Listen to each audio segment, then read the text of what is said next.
Let's talk about the promise and reality of vibe coding. Here is what we were sold. You prompt the agent, it's going to build your app, you deploy it, everything goes well. Now, this usually works for simple demo apps, but the moment you need a real app, something with user data, backend logic, here's what actually happens. Most of these agents are now really good at building functional UIs. But the moment you try to add a fully functional backend, this is where things gets interesting. These systems try to configure the database. Maybe it will pick Superbase, maybe Postgres, but usually they hallucinate an API that does not exist, writes configuration files that are completely wrong. And then there's this whole cycle where the agent is going to try something and it breaks. And eventually you as a developer end up manually debugging the infrastructure issues, which is exactly what you were trying to avoid in the first place. Let me try to break this down and explain why this happens.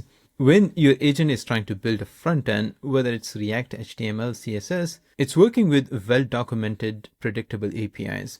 There's only one way to set up a React component. These patterns are consistent. But a real application actually needs a functional backend, which is the hardest part still for the AI coding agents, purely because of the complexity of the components that are involved. You usually need a database with proper schema, authentication with OAuth flows, and so on. Now, if you try to use an AI coding agent to set all of this up, it's not really dealing with a single consistent patterns. It's dealing with 8 different components, each one of them with their own problems. Now, the question is, what if the backend itself was designed for how agents actually work? So I came across this open source project called InsForge, which kind of takes care of everything for you. It's a semantic layer between your coding agent and the backend. It's a fully open source Apache 2.0 license, and you can run this entirely self-hosted within a Docker container on your own infrastructure. There are also one-click deployment options available to you. So this is essentially a semantic layer between your agent and your backend, with all the core components that you need for your backend infrastructure. Okay, so let me walk you through a setup process of how to add a fully functional backend to your own applications. Apart from the self-hosted versions of the project, there is also a cloud version. This is the one that we're going to be using in this video. Now, you will need to sign up for an account. They have a free tier that lets you explore all the different capabilities. Okay, so in this video, we're going to try to create a fully functional backend for my Agentic file search project. If you're not familiar with it, it combines semantic based or embedding based retrieval augmented generation with Agentic file search. I have created a couple of videos on it. I'll highly recommend to watch them. But the idea is for this, we will need to create a table in a database where we're going to store 4 different things. One is going to be the document metadata, chunks that we retrieve, embeddings that we're computing, and then a schema that is going to be automatically extracted from the documents that we are providing. And this is a very complex system to run. Now, right now I'm running this locally, but I want to deploy that and make it accessible to users. So let me show you how you would do something like this with InsForge. So we're going to create a new project. Let's call this RAG. Let's create the project. Next, we need to install InsForge in the IDE of your choice. So you have 2 options. Either you can install the VS Code extension, or you can install it directly within your coding IDE. So in this case, let's try to do this with Codex. Now here's the terminal command that we're going to run. The project is already loaded in Codex app. First, we need to run that command. So this will make sure that InsForge is available to Codex as an MCP server. Okay, so I'm asking Codex to just help me deploy this with a fully functional backend using the InsForge MCP server. We wanted to determine what type of databases, storage that will be required. And also I want to use the gateway for both embeddings and large language model. Let's select Codex 3. extra high because it has to actually go through the whole code to understand what exactly is happening in the code base. Okay, so at the moment the project uses DuckDB, but InsForge uses pgvector and Postgres, so it should be fine, but the agent has to figure out how to migrate there. You can actually see that it's calling different tools on the MCP server, which gives it enough context on how to use that MCP server. Okay, so Codex is currently working on the plan. I think it completed a couple of different steps. Now, since this is Codex, it's going to take a while. So we're going to come back when everything is implemented. Okay, so the implementation is complete. Codex took 28 minutes for this, which is kind of crazy. Okay, so here's what we see on the back end. It created a number of different tables. So there's a corpora table, documents, there's one for chunks, schema, and then the actual chunk embeddings.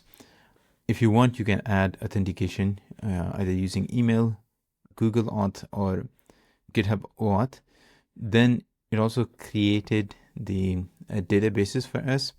It has basically row level policies for every table. There are also functions where you can store your secrets. But now the most important thing is, like, if you click on visualizer, we'll actually see the whole structure of how everything is arranged. So there's a database for corpora, schema, documents. There's another one for chunks. We also looked at chunk embeddings. And there are two file storage. One is the corpus files, and the other one is index artifacts. So everything was propagated back to InsForge dev. And again, it's a completely open source. So if you want, you can just run this on your own infrastructure. There is also a model gateway. So for this project, I am using Gemini 3 Flash Preview. So we can enable that. We're going to disable the image model. If you're using models from Model Gateway, for Gemini models, the pricing seems to be exactly the same as the official pricing. And they also have support for embedding models as well that we will need for our RAG setup. Okay, so here's the UI that is running on my local host, but it's interacting with the backend deployed on insforge.dev. I have covered this specific application in a number of my videos, so I'm not going to go into the details of how this works, but I selected a folder. This has the ability to automatically generate schema based on the documents that you have, and you can also generate embeddings for your documents. I have already ran this process, so I'm not going to run it again, but here's how the auto-generated schema looks like. Now, once the indexing is complete, we can do either agentic search or semantic search combined with agentic search. So I'm going to just go and provide a simple query. What was the purchase price for this acquisition? Okay, so if we execute this, then in the first step, we should see that it's using semantic search to identify relevant chunks to this query. And then it is going to go through that document and actually read through that document to make sure that it has a global understanding. So for example, if you look here, the original purchase price for the acquisition was this, but then following a financial review and due diligence, this was adjusted to an adjusted purchase price of this, right? So what exactly happened on the back end? If you recall, we created these different databases and tables, and we also had file storage in here enabled. So if you look at the tables themselves, this is the initial corpora.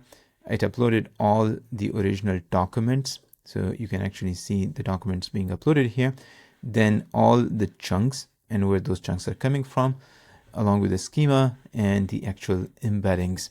So when the user query comes in, it's going to run semantic search on the embedding table, get the relevant chunks, and then it retrieves the relevant documents and feed those to the LLM for agentic file search. Now, I have been experimenting with quite a few LLMs. Right now, I was using Gemini 3 Flash, but I have also experimented with DeepSeek v3.2. And even the embedding computation is coming from InsForge hosted embedding model. Now, this also keeps track of a very detailed log So you can actually see whatever was happening on Postgres and on the infrastructure. This gives you really good information about any failure points or what exactly is happening in your app. Now, you can also directly deploy your apps directly from InsForge. So they have a hosted solution where you just bring in your custom domain and you'll be able to add that. In the process, you'll need to add your environment variables to make sure that it has access to all the API keys or any secrets that it needs. So InsForge semantic layer really makes it easy for you to deploy your application into production.